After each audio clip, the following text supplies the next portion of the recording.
자, 이제 그 역사 교육의 내용 조직 방법을 이제 볼게요. 자, 이 내용 조직 방법은 이제 그 여러 가지가 있는데, 거기 제일 기본적인 방법이 뭐냐면 이제 연대기적 방법이죠. 연대기 방법. 그래서 이제 종적 방식으로 시간의 흐름에 따라서 이제 하는데, 여기 하살표 볼 시간이 시간의 흐름이고, 여기 분야할 때 제가 시간의 흐름을 빼먹었는데, 그 분야 옆에 그 시간의 흐름 해갖고 하살표 펑션을 주세요. 네, 이렇게 있죠. 분야 시간이 있으면, 여기 있으면 이게 하살표 표시가 있어야 되는데, 이게 없어. 네, 그래서 이걸 편집하다가 빼먹었는데, 이걸 집어넣고, 자, 요건 뭐냐면, 시간의 흐름에 따른 모든 부분을 다 보는 거야. 정치, 경제, 사회, 문화. 보통 이제 6차 교육과정 있죠? 6차 교육과정이나, 지금 개정교육과정이 요 형태로 되어 있어요. 개정교육과정이. 그래서 우리가 보통 통사 있죠, 통사. 네, 이런 것들이 연대적인 어떤 방식으로 되어 있다. 그 특징은, 그 전형적인 방식은 뭐냐면, 역사적 사실이 일어난 순서대로 쭉 조직하는 거야. 그래서 이제 고대에서 현대까지 정치, 경제, 사회, 문화로 시간대로 이렇게 서술되어 있고, 그 다음에 그 학습 주제의 절제성 및 학습의 역사의식 발달 단계를 고려해서 조직을 한다. 이렇게 이제 있고요. 그 다음에 이제 그 장점하고 이제 단점을 외워두셔야 되는데, 장점은 개별 민족의 국적이나 국가의 발달 과정을 흐름을 파악하기 때문에 역사상 주요한 어떤 사건, 제도, 사상대 변천 과정을 파악하는 데 유리하고요. 그 다음 시간 개념에 대한 이해를 촉진시키고 역사의 핵심 개념인 변화와 계속성을 파악하고, 그 다음에 학문적 성과를 종합하여 총체적 역사를 제시하는데 효과적이다. 네. 근데 단점이 있어요. 자, 사건의 발생 순서에 따라 학습하는데 그것이 너무 단순하기 때문에 이해가 피상적이야. 애들이 심화 과정이 없기 때문에. 그 다음에 그 뭐냐면 탐구 학습에 적합하지 않아요. 왜냐면 깊게 할 수 없거든. 얇게 하거든. 그러고 있고, 그 다음에 그게 또 잘못된 게 뭐냐면 후속 사건의 원인이 앞에 선행 사건 인식해. 무조건 앞에 있다고 해서 그 원인이 되지 않잖아요. 근데 얘들 읽다 보면 이게 먼저 서술됐으니까 뒤에 있는 건 결과다. 이런 식으로 잘못된 어떤 그 역사 인식을 가질 수 있다. 그 다음에 네 번째로는 이 연대기 통사는 여러 학년에 배치될 경우에 중복될 수 있는데, 그럴 경우에 학습자의 관심과 흥미 유발 어려움이 있다. 이게 이제 전형적인 이제 그 우리나라 문제점인데, 우리나라에서는 중학교 역사가 있으면 똑같은 내용이 있고, 또 고등학교도 또 똑같은 내용이 반복되죠. 그러니까 얘들이 똑같은 걸 계속 하다 보니까 반복이 지루하게 된다는 거야. 그래서 아까 얘기한 것처럼 계열화 학부 문제가 상당히 어렵게 되는데, 그래서 내용 요소를 달리해서 계열화를 이제 확보하려고, 뭐 정치사를 중학교 때 하면, 뭐 고등학교는 사회문화사를 한다든지, 시기별로 또 다를 수죠. 정근대사를 중학교 하면 근현대사. 물론 지금은 아니지만 예전에 그렇게 했다는 거죠. 자, 그 다음에 그 다섯 번째 보면 역사는 학년별 시기에 배치할 경우에 각 시대의 심도 있는 학습이 가능하지만 학년별로 다들 역사가 서로 연결된 전후 시대 사이의 이야기가 없다. 그래서 아까 얘기한 것처럼 이런 경우가 있죠. 그 예를 들어 1학년 고대사, 2학년 중세사, 3학년 근현대사 만약 이렇게 배치했다고 봐요. 지금은 아니지만, 그게 현실 교육까지는 아니지만, 그럴 경우에는 그 1학년 고대사 내용하고 2학년 중세사 내용이 연결돼야 되는데 연결이 안 돼. 왜냐면 얘들이 시험 보고 딱 나서 다 까먹어. 잊어먹어. 그 겨울방학 딱 지나면 뭔지 몰라. 그러니까 이제 잘 안 된다는 거죠. 자, 그래서 이런 그 단점들, 그런 것들 남겨두시고, 여기는 제가 이제 어디를 다 찾아서 했냐면, 녹색 책이 있는 내용도 있지만, 파란 책 있고, 검은 책, 뭐 여러 책도 있어요. 그러니까, 주로 녹색 책과 파란 책이 있는 내용을 했고, 가끔씩 검은 책이 있는 내용도 이제 포함되어 있어요. 예. 자, 그러면, 그 녹색 책 내용을 한번, 관련된 내용들 한번 읽어볼게요. 자, 115페이지 펴보세요. 115페이지. 115페이지 맞나? 114페이지. 114페이지. 예, 한 페이지가 좀 느리네요. 예. 114페이지가 있는데, 제가 있으니까 볼 필요 없고, 페이지 수만 좀 볼게요.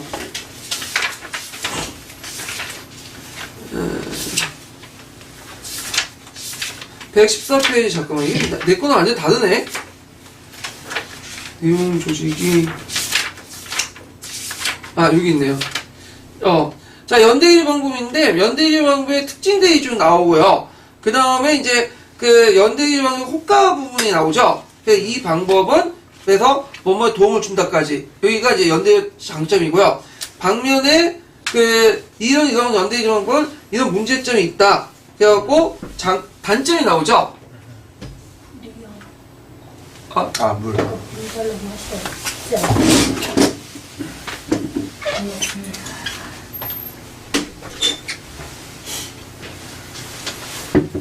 자, 그래가지고 요 단점이 있는데 요 장점과 단점을 한번 파악을 해둘게요. 자, 한번 읽어볼까요? 이 방법은 학문적 성과를 종합하여 총체적인 역사를 이해하는 데 효과적이다. 연대기적 방법은 각 민족이나 국가의 발전이나 흐름을 이해하고 역사상 중요한 사건, 사상, 제도 등의 변천 과정을 파악하는 데 유리하다.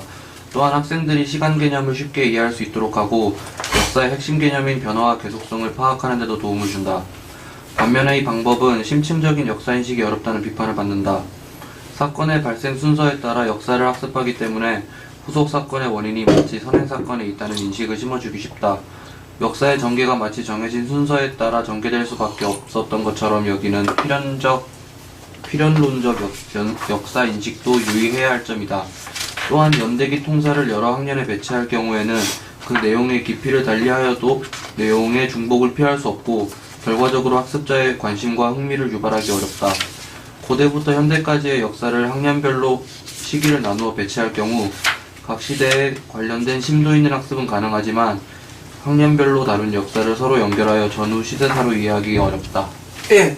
자, 그러면 관련된 문제를 풀어볼게요. 자, 405페이지 1번 문제 보세요. 1번 문제. 자, 1번 문제 보면, 자, 연대기적 방법에 의한 역사 교육과의 교육과정 편성에 대해서 많은 단점이 제시되고 있다. 다음 중 그 단점이라고 할 수 없는 것은, 자, 오히려 시간관념을 혼돈시킬 수 있다. 아니죠? 예. 그 2번, 3번, 4번은 맞죠? 답이 금방 나오죠? 그럼 2번을 보면요. 보기에서 역사교과의 내용 조직의 정통적 유형인 연대기적 방법에 관한 오는 것은, 자, 시간의 흐름에 따라 따른 변화를 이해하는 데 용이하죠? 그래서 디귿을 보면 수업의 연속성을 가질 수 있고, 학생들 시간의 식단에 혼돈을 반지할 수 있다. 자, 근데 제도상은 정치 외교보다는 사회생활이나 생활사나 문화사에 더 적합하다. 연대기적 방법에 대한 것이 아니라 시대사, 분재법과 관련된 거죠, 이거는요. 그러니까 니은 사회에 대한 학습을 통해서 학생의 탐구 능력 전혀 관련이 없죠? 예. 그래갖고, 탐구학습 관련 없고, 탐구학습이 제일 높일 수 있는 건 주제중심 방법이에요. 주제중심 방법. 예. 그래갖고, 이렇게 해서 이제 봤고요. 그 다음에, 연연대기 방법 보죠. 자, 연연대기 방법은 분야사, 주제중심 방법인데, 넓게 보면, 주제를 어떤 역순으로 조직하는 거야. 그러니까 이제, 시간의 흐름을 보면, 시간의 흐름이 뭐야? 거꾸로 가는 거죠. 어떤 특정한 주제를 기준해서 거꾸로 가는 거야. 그래서, 현재에서 과거로 거슬러 올라가면서 주제를 조직하는 거죠. 그래서 이제, 그 영화가 대표적인 게 뭐냐면, 박하사탕이라는 영화 보셨어요? 그 박하사탕 보면, 시간 흐름이 뭐예요? 거꾸로 가죠. 그래서, 이 사람이 지금 주인공이 왜 이렇게 망가졌는가? 그 현재 문제를 보여주면서 그 망가진 것을 왜 망가진 걸 계속 거슬러 오니까 그 기원이 어디에 나온 거야? 광주 민주화운동 때 그 사람이 그걸 진압권 참여했다가 그렇게 망가진 모습들이 이제 모는 거죠. 예. 그래서 현재 문제를 해결하기 위해서는 과거를 봐야 되겠죠. 그래서 이 과거를 거슬러 때 현재와 과거를 거슬 때 이렇게 하면서 뭐냐면 할 때 되게 중요하다. 그래서 이제 그 내용은 민주정치, 자본주의, 과학과 기술의 발달, 환경문제, 국제화 등 현재의 기준으로 과거를 거슬리면서 그 주제 발달 과정을 역수함으로써 그 현재와 과거 사이의 관련성을 분명하게 인식해준다. 그래서 단점이 있어요. 단점이 한번 예전에 시험 문제 나왔죠? 어떻게 했어? 시간의 변화에 따른 역사 사실의 변화를 무시하고요. 그 다음에 현재 중시의 실용적 역사가 빠질 수 있죠? 뭐만 보는 거야? 현재 관심 있는 것만. 그리고 현재 중심이기 때문에 현재 필요한 사회과학적인 어떤 과학 지식이 상당히 요구된다. 이런 것도 좀 쓰시면 될 것 같아요. 그래서 그 관련된 내용도 그 115페이지 표 보세요. 있나? 잠깐만. 네, 이 끝에 부분이 있죠? 네, 연대기 방법에서 연대기를 거꾸로 하는 그 방법인데 한번 읽어볼게요. 한편 연대기적 방법의 시간 순서를 바꾸어 역으로 내용을 조직하는 것을 역연대기적 방법이라고 한다. 즉 현재를 기점으로 과거를 거슬러 올라가면서 역사를 역순으로 조직하는 방법이다. 역연대기적 방법은 과거를 현재와의 연관 속에서 인식하는 데 도움을 주고 현대사를 강조하는 역사교육의 추세에도 부합한다. 그러나 시간의 경과에 따른 역사의 변화를 파악하기 힘들며 지나치게 현재 중심의 역사관에 빠질 위험이 있다. 자, 그럼 관련된 문제를 한번 풀어볼게요. 거기 406페이지에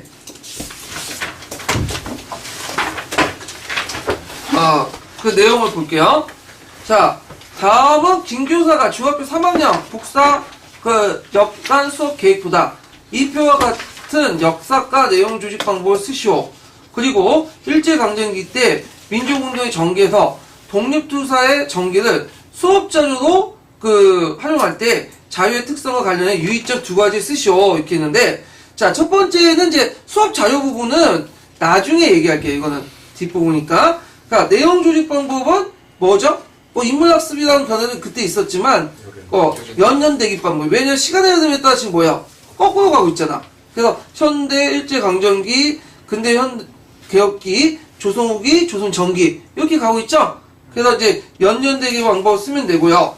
그 다음에 유의점은 뭐 그냥 이거는 그 사료학습의 유의점 관련된 내용인데, 요거는 이제 그 뒷부분에 좀 얘기할게요. 그래서 그 뭐냐면 그 사료 비판을 통해서 저 전기 자료의 진위와 신뢰성 확보에 되고 어떤 관점 역사적 사실을 해석되는지 확인할 필요가 있는 등등 있는데, 요걸 인문학습으로 이렇게 해석을 하는 분들이 있긴 있어. 근데 이게 왜 인문학습이 안 되냐면 거기 분명히 뭐라고 적혀 있어요 지금? 예? 수업 자료라고 적혀 있죠. 수업 자료. 그래서 전기문도 뭐에 속하죠? 사료에 속하잖아. 예. 인문학습에 유의점 쓰면 안 돼 이거. 분명히 교수학습 모델로 쓰는 게 아니라 지금 수업 자료가 있잖아. 그래서 보통 이 역교론을 이제 풀 때 제일 그 문제점 실수한 게 뭐냐면 이 역교론이라는 것이 서로 개념적으로 겹쳐져 있거든요. 그 개념이라는 것이 예전에 얘기했잖아요. 여러 개의 그 사물 중에 어떤 기준을 뽑잖아. 그러니까 똑같은 대상이라도 어떤 기준에 따라 여러 가지 뽑아낼 수 있어. 그러니까 그 아까 문학 작품이 또 내러티브일 수도 있고. 그러니까 내러티브 문학 작품 수업 비슷비슷하잖아. 근데 분명히 여긴 수업 소재라고 얘기했죠. 수업 자료. 그럼 문학 작품이라고 했죠. 그럼 뭐만 봐야 돼? 수업 자료, 문학 작품만 봐야 돼. 그 안에서만 개념 속에서만 생각을 해야지. 거기에 이제 플러스 알파가 갖다 붙이면 떨어지는 거야. 그러니까 그 문제가 뭘 지금 얘기하고 있는 것을 항상 생각하고 그 개념 안에서만 생각하세요. 그냥 비슷하다고 해 닦아다 생각하지 말고. 예. 자, 하여튼 요 부분은 나중에 좀 얘기할게요. 사료학습할 때. 자, 그 다음에 그 주제 중심 방법 보자. 주제 중심 방법. 자, 주제 중심 방법은 이제 그 부에 보면 보통 이제 그 주제보다 큰 부분이 뭐죠? 분야죠. 정치사, 경제사, 사회사, 이런 것도 있고, 이건 분야사인데, 분야사 중에 그 특별하게 어떤 걸 또 뽑아가지고, 그 뭐냐면 한 것이 주제 중심 방법이야. 그래서 이제 이 주제 중심 방법은 분야사 중에 어떤 그 기준을 정해서 유사한 역사적 사건 하나로 묶어가지고 서술하는 방법이 그 주제 중심 방법이다. 그래서 여기에는 뭐가 들어가냐면 개념학습, 탐구학습이 들어가. 개념이나 개념이 들어가. 어떤 주제를 선택해야 되니까. 그러니까 여러 가지 중에 그 하나 뽑아내야 될 거 아니야. 그래서 개념이 있기 때문에 개별적인 사건의 공통 특징과 결부시켜서 분류하는 형식. 그러니까 개념과 연결시켜서 봐야 된다. 이렇게 이제 보시면 되고요.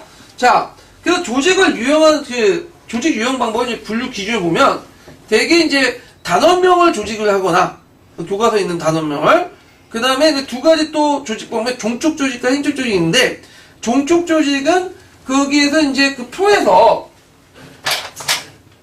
보면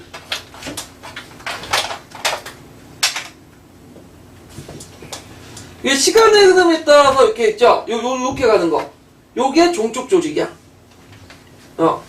행적 조직은 시간과 어떤 특정한 부분을 딱 마주친 거 있죠? 이게 행적 조직이에요.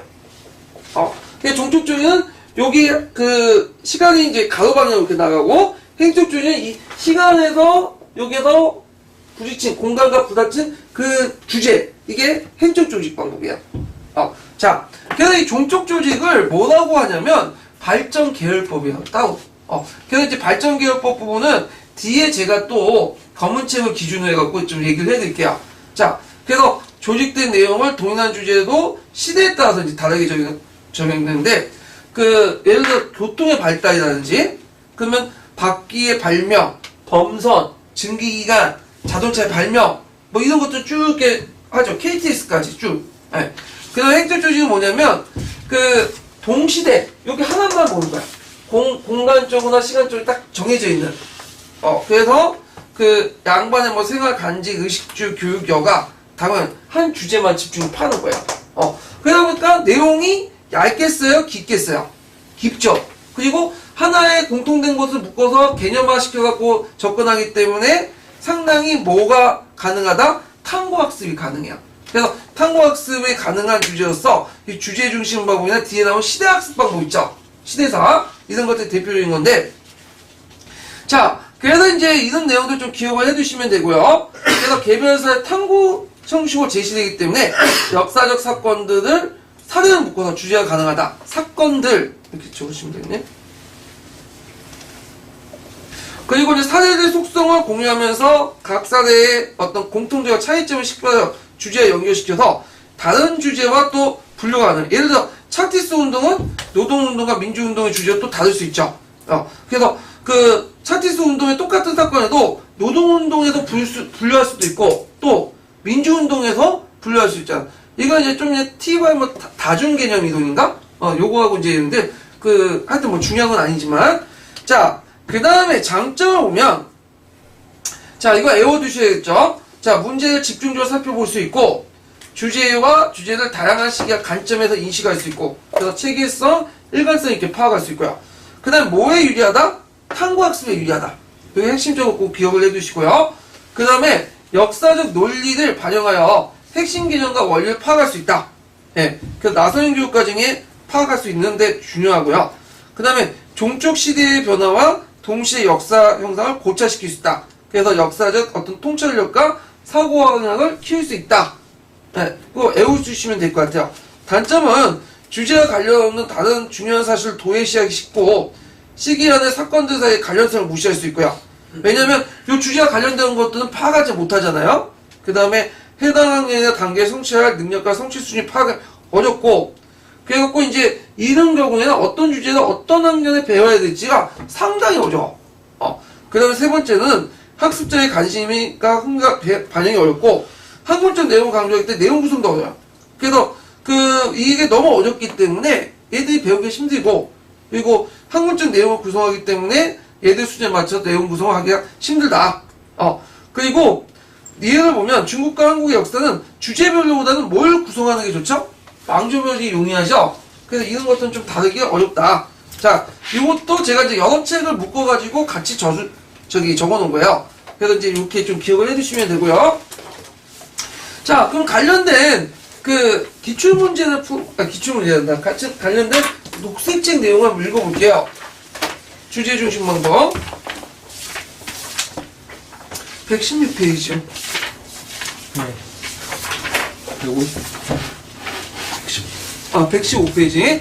자, 115페이지 앞부분은 주제 중심 방법의 정의가 있고, 그리고 이제 있는데, 그러면 첫 번째 문단 읽어볼게요. 주제 중심 방법은 주제 중심 방법은 역사의 다양한 주제들을 중심으로 역사 내용을 조직한다. 이 방법은 연대기적 내용 구성과 달리 유사한 역사적 사건들을 하나로 주제로 묶어 서술한다. 즉 개별적인 역사적 사실들을 공통된 특징과 결부시켜 분류하는 형식을 취한다. 역사에서 유사한 사실들을 공통의 토픽이나 주제로 묶어 의미를 부여하는 것이다. 예, 여기까지. 자, 그 다음에 주제를 분류할 때 이제 단원명에 접한 역사 주제로 나누거나, 그 다음에 종적이거나 행적으로 이렇게 조직하는 그 부분인데, 그 행적 내용 관련된 부분, 종적 관련된 부분을 무슨 계열법이라고 했죠? 발전 계열법이라고 검은책은 그렇게 이제 정의를 내리고 있고요. 그 다음에 행적 조직 방법은 주제와 토픽 학습법을 연결돼요. 검은책에 그렇게 되어 있어요. 그래서 그 내용을 분류 방법을 좀 보게 되죠. 단원명의 적합한 역사 주제도는 부터 행적인 내용 구성이 될 것이다. 까지 한번 읽어볼까요? 단어명부터요? 응. 단어명에 적합한 역사 주제로는 사상과 종교, 전쟁과 폭력, 교육과 복지, 법과 질서, 인종 문제, 제국주의 산업혁명 등을 들 수 있다. 주제에 관한 내용은 종적으로 혹은 횡적으로 조직될 수 있다. 종적 관점에서 조직된 내용은 동일한 주제도 시대에 따라 다르게 작용한다는 점을 보여준다.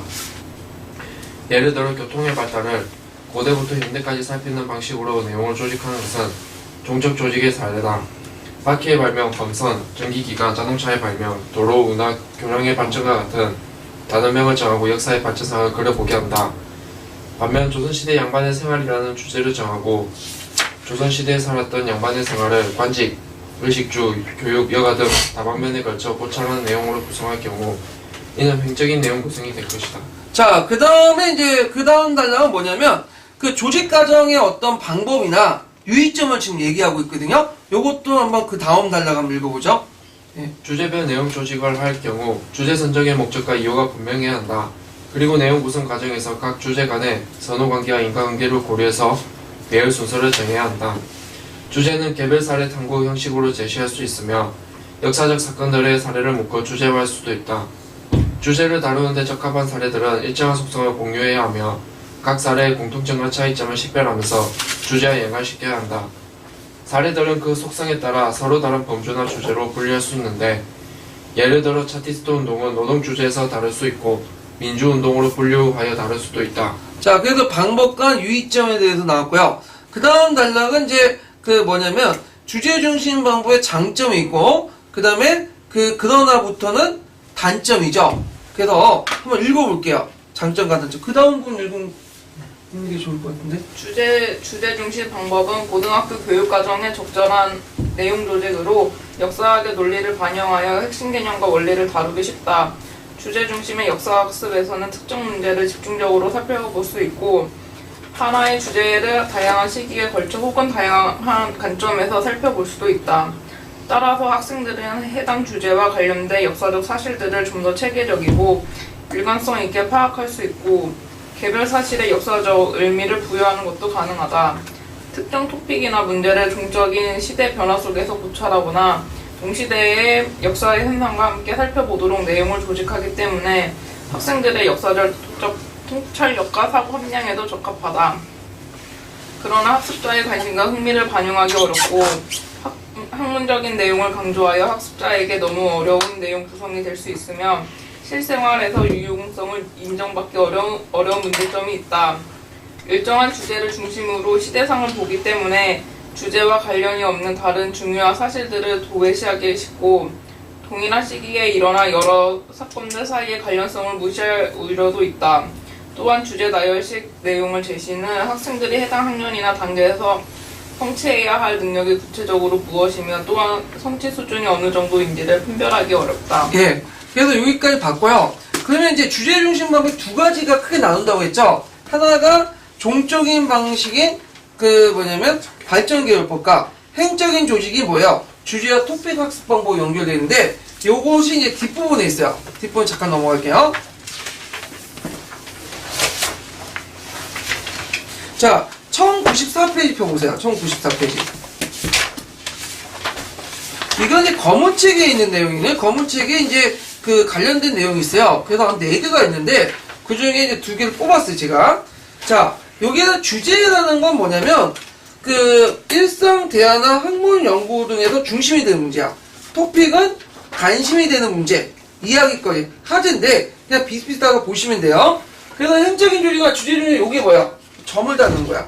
그래서 시간과 공간의 어떤 특정한 지점, 어떤 특정한 시간대, 시공간대만 다루는 거예요.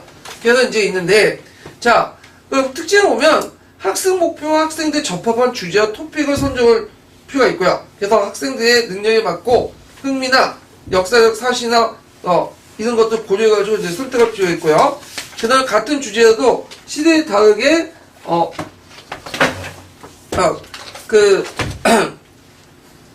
니은을 자 여기 있고 DNA, 지리와 사회 등 다른 교과와 학습이 용이해야 된다. 그래서 이제 그 사회과학이나 개념의 주제에 도입할 수 있는 내용 조직하는 거 필요하죠. 예를 들어서 뭐 1929년 대공황 하면 디프레션 개념을 도입해갖고 조직할 수 있죠. 자, 그 다음에 장점과 이제 단점이 있는데, 자, 장점 특정 주제에 대해 깊이 알 수 있으며 사회를 통해 탐구 능력을 향상시킬 수 있고요.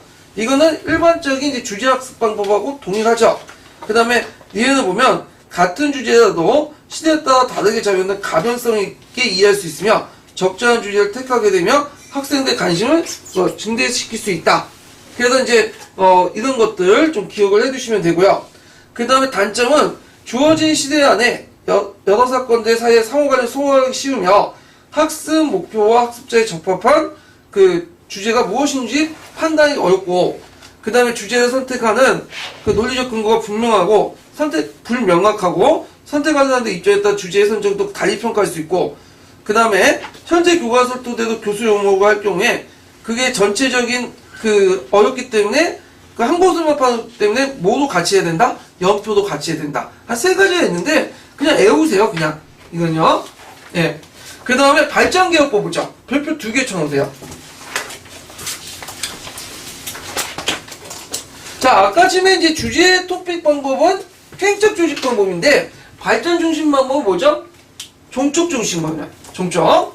그래갖고 이제 그거 있는데, 자, 주제 학습을 토대로 시대 흐름을 고려한 내용 조직 방법인데, 예를 들어 고통의 발달 주제로 교통수단이 어떻게 변화되는지, 그 원인이 무엇인지, 국가의 교통조치가 어떻게 했는지 이걸 파악하는 거야. 그래서 이제 그 특징 보면 이것은 한 주제를 펴면서도 통사적으로 나가요. 통사적으로 나가는 건 뭐예요? 고대, 중세, 근대, 현대 이렇게 나간다는 거죠. 그다음 이제 18세기 집, 19세기 집, 그 다음에 19세기 뭐 수송, 근현대 이렇게 나갈 수 있고, 그 다음에 또 하나는 뭐냐면 학습자에게 일상적으로 쉬운 주제를 다뤄. 그러니까 우리가 보통 이제 주제 중심 방법의 문제점이 뭐라고 했어요?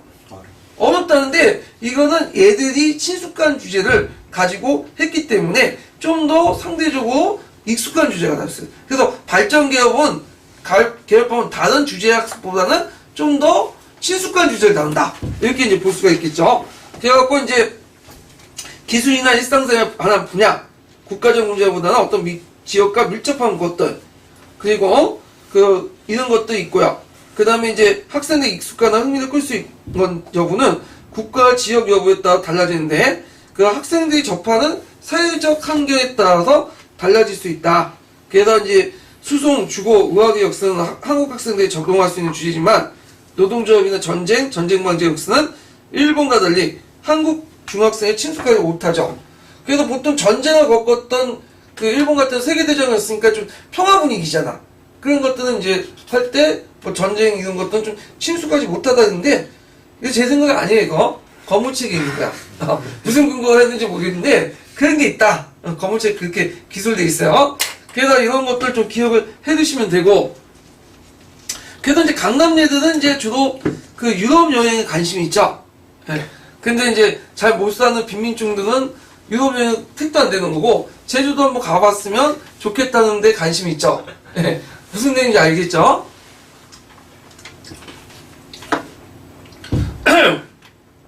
자, 장점은, 자, 어떤 주제에 대해서 깊이 다루면서도 또 역사적 인과관계도 다룰 수 있어요. 그리고 모든 내용을 같은 정도 깊이 학습할 필요 없으며 한정된 시대에 관련된 역사의 사실을 탐구함으로써 통찰력을 얻을 수 있고, 그 다음에 학생들은 여러 각도를 문제에서 바라보는 폭넓은 시각을 높일 수 있다는 거. 이와 학생들의 흥미를 학습에 자발적으로 참여함으로써 사회적 관심에 대한 유도가 효과적이다. 그래서 이 장점 내용을 보시면 알 수 있듯이 보통 주제 토픽 방법하고 그 다음에 그 뒤에 있는 주제 중심 방법 좀 다르다는 걸 이제 알 수가 있어요. 그래서 예를 들어 갖고 이제 주제 중심 방법에서 이제 문제점이 이제 뭐냐면 관련성 같은 걸 무시할 수 없다 하면서도 여기는 역사적 인과관계 인식을 양성할 수 있다. 이렇게 돼 있거든요. 그래서 나름대로 관련성도 볼 수 있고, 학생들의 흥미를 잃을 수 있다는 게 주제 중심 방법의 특징인데, 여기는 학생들의 흥미를 높일 수 있다. 그러니까 주제 중심 방법에서도 그래도 상대적으로 그 발전개혁법은 뭐야? 학생들 흥미 높일 수 있다는 거죠. 그래서 단점과 활용은 이제 그거 있는데, 자, 단점은 이제, 얘가 활용 부분인데, 단점 및 활용 부분인데요. 자, 역사교육의 중요한 문제, 고유한 사건이나 대상에 대한 소강이 쉽고, 왜냐면 이것도 한 부분만 파기 때문에 그래요. 그래서 이것을 같이 다룰 때는, 통사학습 전에 역사에 관심을 높이기 위해서 도입학습 활동을 해서 다룬다는 거. 그러니까 본격적으로 다루고는 이렇게 이제 할 수 있고, 그 다음에 나중에 통사학습 끝난 다음에 통사학습 바탕으로 특정하게 어떤 체계적인 학습 수단을 도입할 때 활용할 수 있다. 그러니까 통사학습을 기준으로 해갖고 도입과 심화 단계에서 뭘 다룰 수 있다는 거죠? 발전개혁법을 도입할 수 있다. 이런 내용들인데, 장점 정도만 외워두시면 될 것 같아요. 단점이야 다른 주제 중심 공부하고 다 거의 비슷하니까. 예. 자, 그럼 발전개혁법이 예. 기존의 주제 중심 방법의 그 문제점을 보완하면서 나온 건가요? 그런 측면도 있죠. 예. 근데 주제 중심 공부를 한번 그 분야에 속하지만 많은 부분이 또 극복될 수 있는 방법이 발전개혁법을 볼 수 있는데, 이게 검은책에 있는 내용이기 때문에 요번에 나올지 안 나올지는 확실히 못했어. 아마 안 나올 것 같아. 이게 예전에 기출문제 나와서 그 얘기를 하는 건데, 이거 외우기 싫으시면 그냥 주제 중심 방법만 그냥 집중 파세요. 솔직히 발전개혁법까지 누가 보겠어. 나오면 틀리면 되는 거지 뭐. 틀리면 되잖아요. 그냥 이런 게 발전개혁법이다 해갖고 그냥 명칭만 쓰면 되죠. 그럼 명칭만 나왔잖아. 그러니까 예를 들어 조직 방법 3가지 써라. 종쪽 조직, 행정 조직, 다능용 조직, 그거 3가지를 쓰고 종쪽 쓸 때 발전개혁법 가로치고 종쪽 조직 이렇게 쓰면 되지. 그것만 이제 파악을 해두시면 될 것 같아요. 이거는요. 자, 그래서 이렇게 해서 이제 파악을 했고 관련된 문제가 있을 것 같기도 한데 예전에 이게 북한 문제들이 많아가지고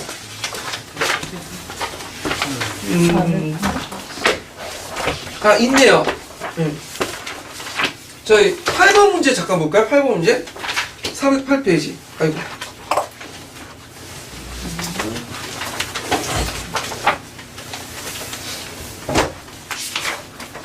문제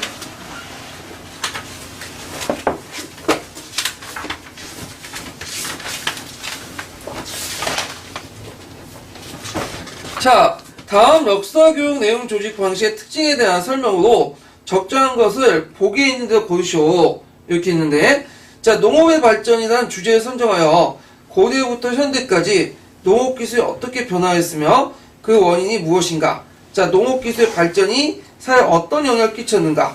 국가의 농업정책에 어떤 영향을 끼친가? 자, 지금 고대에서 현대까지 농업기술에 대한 주제를 가지고 쭉 얘기하는 거죠. 근데 이게 분야사라고 생각하시면 안 돼. 분야사는 농업기술보다 더 큰 범위죠. 농업의 어떤 전체 발전사라든지, 그 다음에 또 아니면 경제사.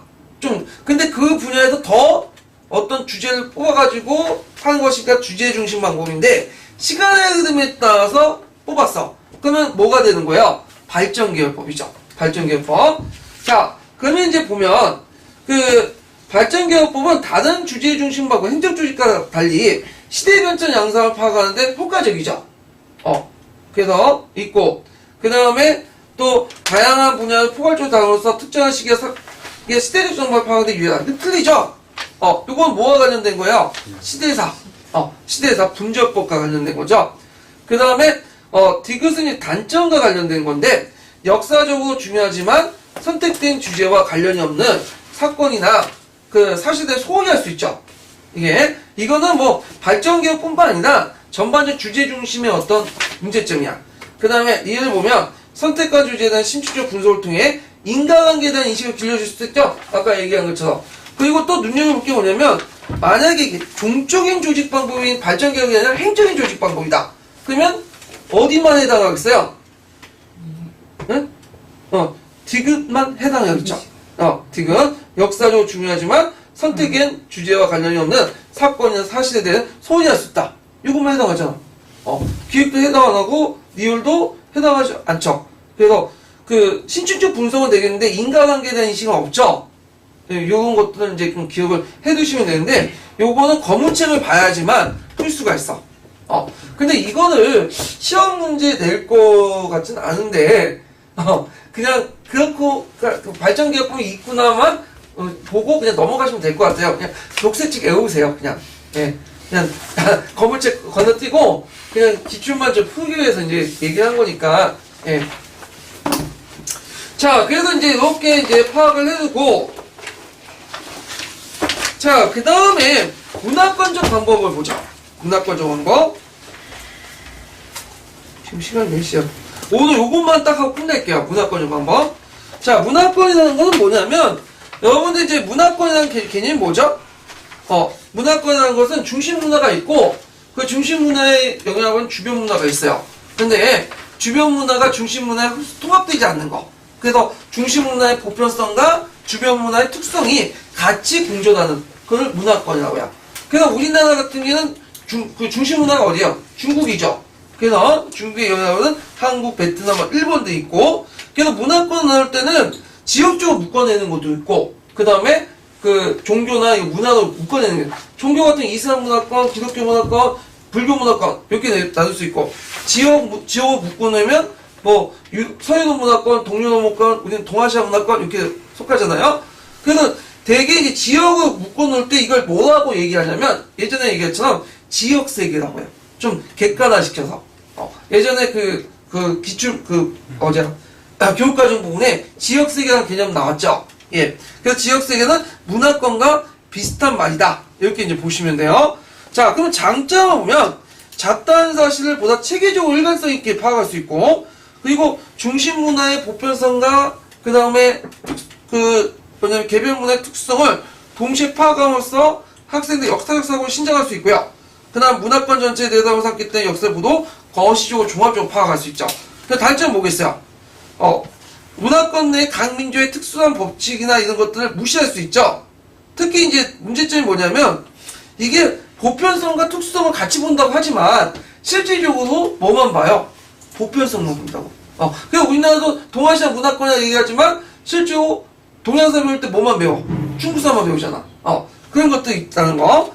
그 다음에 각 문화권의 교도를 무시하고, 너무 또 유럽 문화권 강조해. 그래서 보통 이제 세계사에서는 지리상의 이전을 조직할 때 문화권적 방법을 조직하는데, 문제는 같은 동일하게 그 문화권이 각각 균등하게 다루는 게 아니라 어디를 더 강조해요? 서유도 문화권, 유럽의 문화권을 강조하고 중국은 약간 부수적으로 다루는 거. 그러다 보니까 나머지는 기타사 이렇게 분류되죠. 그래서 이런 것들을 뭐냐면 문화화시키기 위해서 간지역적 접근 방법이 등장해요. 이런 문화권적 방법이 너무 문화권의 교류를 무시하고 유럽의 문명권을 너무 강조하다. 그래서 간지역적 접근 방법이 등장하게 되고, 이게 7차 교육과정 개정에 반영되죠. 예, 이런 내용들 좀 기억을 해두시면 돼요. 그렇다고 문화권적 방법이 없어졌냐? 있어요, 계속. 세계사 교과 내용에 많이 조직이 반영되어 있거든요. 자, 그러면 관련된 기출문제를 볼게요. 최근에 나온 건데, 어디 나오냐면, 406페이지.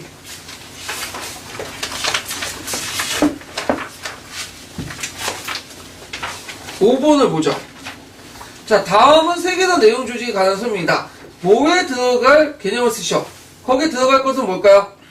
문화권이죠. 문화권적 내용 조직 방법인데, 이거 교육과정이 나와 있는 부분이죠. 예, 그 교육과정과 관련돼가지고 시험문이 나왔어요. 예, 좀 단순하기 때문에 쉬워요. 이 부분이. 자, 그럼 다음에 나올 때는 어떻게 나오겠어요? 문화권적 방법의 장단점을 쓰시오. 이렇게 나올 수 있겠죠. 예, 그러면 이 부분들을 녹색책에서 한번 찾고, 끝내죠. 120페이지인가요?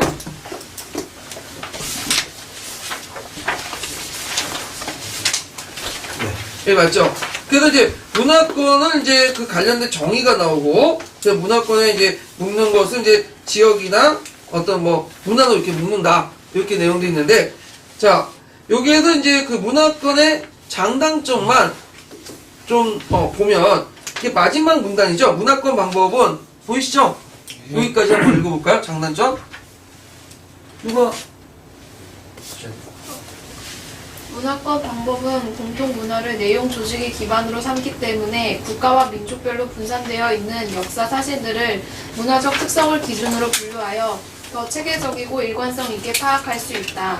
또한 문화권 전체를 대상으로 삼고 있어 역사를 거시적이고 종합적으로 파악할 수 있다.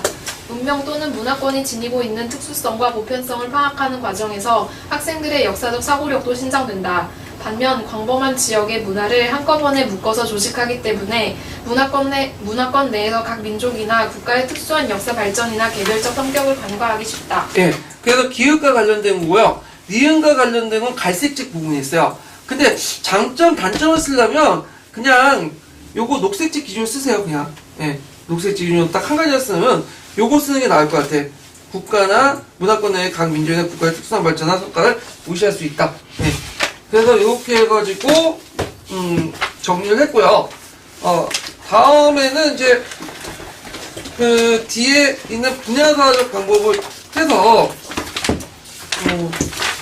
아마 다음 시간 있죠. 그 다음에 역교는 다 끝날 것 같아요. 네. 그래서 별로 중요하지 않는 부분들 그냥 대충 하고 넘어가고 핵심적인 얘기들만 좀 하고 넘어갈게요. 내일 말씀하시죠. 다다음 시간이다 맞아. 다음까지는 못하고 다다음 주에 다음 주 시간에 끝날 것 같아요. 다음 주 네. 토요일에. 네, 다음 주 토요일 날 정도에. 그래서 다음 주 일요일은 한국사 들어가는 걸로 이렇게 할게요. 네. 네, 수고하셨습니다.